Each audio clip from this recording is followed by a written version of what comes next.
আসসালামু আলাইকুম দর্শক, আশা করি সবাই ভালো আছেন। একটা বিষয় আপনাদের মধ্যে শেয়ার করার জন্য আমি আইলাম। ব্যাপারটা হলো যে এর আগে আমি একটা ভিডিওর মধ্যে কইছিলাম যে আপনারা নির্বাচনে সিঙ্গারা সমোসা খায়েন না, গ্যাস হবো।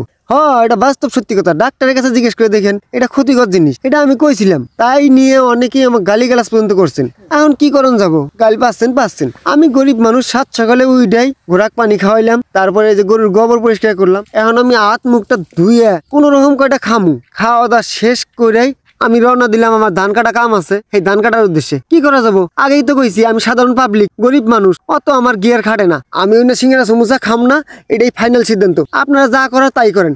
জমিতে এসে দেখি আমার যে সহপাঠী আছে তারা মোটামুটি ধান কাটা জমা হেলাইছে। তারপরে আমিও আল্লাহ ভরসা করে ধান কাটা শুরু করে দিলাম। একটা না 1-1.5 ঘন্টা ধান কাটলাম। আমি একটু হাঁপায় গেছি, তার মধ্যে আবার বাইরে গরু বান্ধে রেখে গেছি। রোদে উঠছে, গরুক পানি খেলার নাকবো। শুরু করে দিলাম গরুক পানি দেওয়া। কল থেকে যাইতে যাইতে নিয়ে এই যে চারির মধ্যে পানি দেওয়া শুরু করলাম। ব্যাপারটা কষ্ট আছে। এবার চিন্তা করছি ধান বেইছে সুন্দর দেখে একটা মোটর কিন, মোটর দিয়ে পানি দিমু, সুইচ টিভি দিমু, হয়ে যাবো গা। তাতে কষ্টও কমবো, সময়ও বাঁচবো।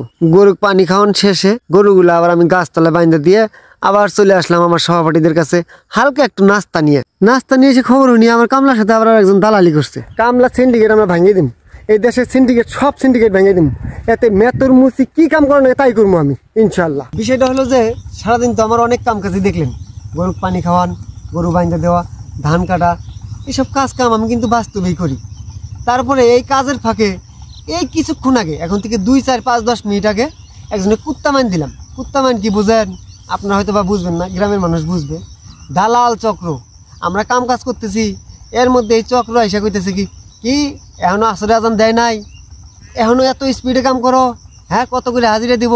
এই চক্রকে আমি এমনভাবে কুত্তা মাইন দিলাম, ও জীবনে আর লজ্জা শরম থাকলে এই দালালি আর করবো না।